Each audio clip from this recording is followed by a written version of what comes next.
Hi friends, இன்றைக்கி வந்து breakfast vlog தான் பார்க்க போகிறோம். வாங்க நான் பிரேக்ஃபாஸ்ட்டுக்கு பரோட்டாவும் ஹோட்டல் ஸ்டைல் வெஜிடபிள் குருமாவும் செஞ்சுருக்கேன். என்ன வீடியோ இப்போ தான் ஃபஸ்ட் டைம் பார்க்குறேன். சப்ஸ்கிரைப் பண்ணுங்கள், லைக் பண்ணுங்கள், கமெண்ட் பண்ணுங்கள்.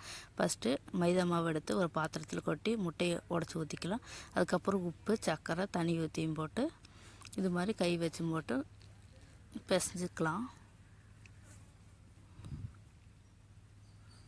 இப்போ கை விடாமல் நல்லா பிசைஞ்சிக்கலாம்.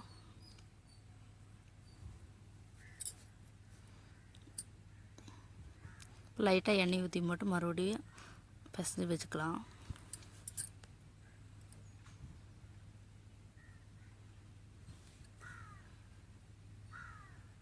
இப்போ கையில் வந்துட்டு மாவு ஒட்டாமல் வந்ததுன்னா கரெக்டாக பிசைஞ்சாச்சு.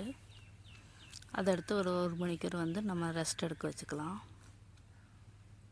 இப்போ இது மாதிரி நல்லா கையில் ஒட்டாமல் வந்தாலும் மாவு நல்லா சாஃப்டாக வந்துடுச்சுன்னு அர்த்தம். இப்போ பிசைஞ்சு வச்சுக்கலாம். அதுக்கப்புறம் 1 மணிக்கூர் கழிஞ்சு போட்டு அந்த மாவையெல்லாம் எடுத்து போட்டு குட்டி குட்டி பவுல் சைக்கியும் போட்டு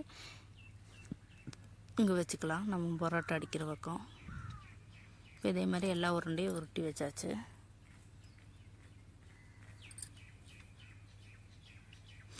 இப்போ அதெல்லாம் கொஞ்சம் ஒரு 1/2 மணிக்கூர் ஆகட்டும், அது ரெஸ்ட் இருக்கட்டும். அதுக்கப்புறம் நம்ம வந்துட்டு இப்போ குருமா வைக்கிறதுக்கு வந்து உருளைக்கிழங்கு, பட்டாணி, கேரட்டு, பீன்ஸ் எல்லாம் வேக போட்டுக்கலாம். இப்போ ஒரு 3 விசில் வச்சுக்கிறேன் இதுக்கு. இப்போ அது வேகட்டும். இப்போ அதுக்குள்ளே வந்து போட்டு நம்ம இதுக்கு வந்து அரைப்பு தயார் வைக்கலாம். ஸ்டவ் ஆன் பண்ணி போட்டு ஆயில் ஊற்றி போட்டு பட்டை, கிராம்பு, அதுக்கப்புறம் பெருஞ்சீரகம், சின்ன வெங்காயம், இஞ்சி, பூண்டு இதெல்லாம் போட்டு தேங்காய் போட்டுக்கலாம். தேங்காய் போட்டு நல்லா வறுத்துக்கலாம்.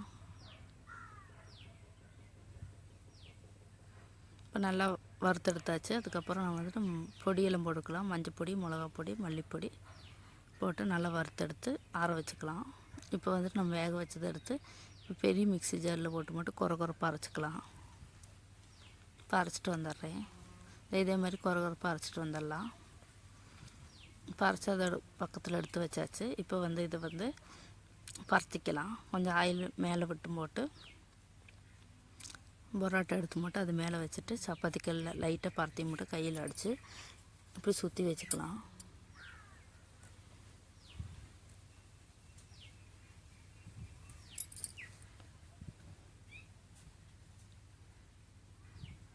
இது மாதிரி எல்லா பரோட்டாவும் சுற்றி வச்சுக்கலாம்.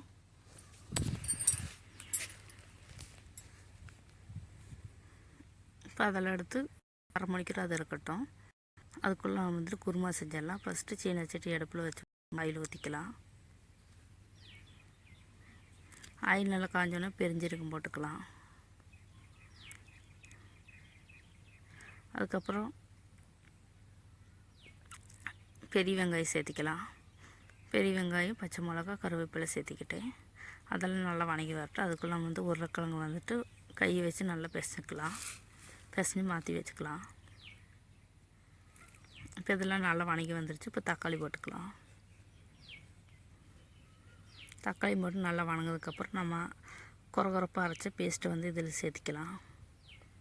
சேர்த்தி மட்டும் கொஞ்சோண்டு தண்ணி விட்டு போட்டு கொதிக்க வர வரைக்கும் வெயிட் பண்ணிக்கலாம்.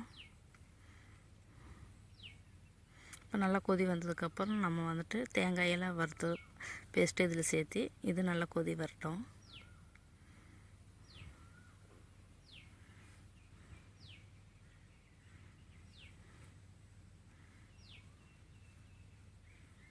இப்போ இதெல்லாம் நல்லா கொதி வந்ததுக்கப்புறம் நான் வந்துட்டு பரோட்டா வந்து போட்டு கை வச்சோ இல்லைன்னு சப்பாத்தி கட்டை வச்சோ பரத்திக்கலாம்.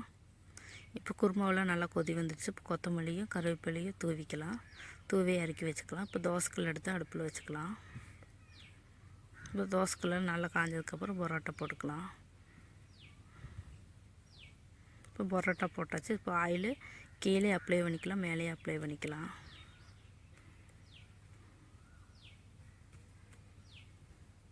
இப்போ 2 சைடு நல்லா அப்ளை பண்ணியாச்சு.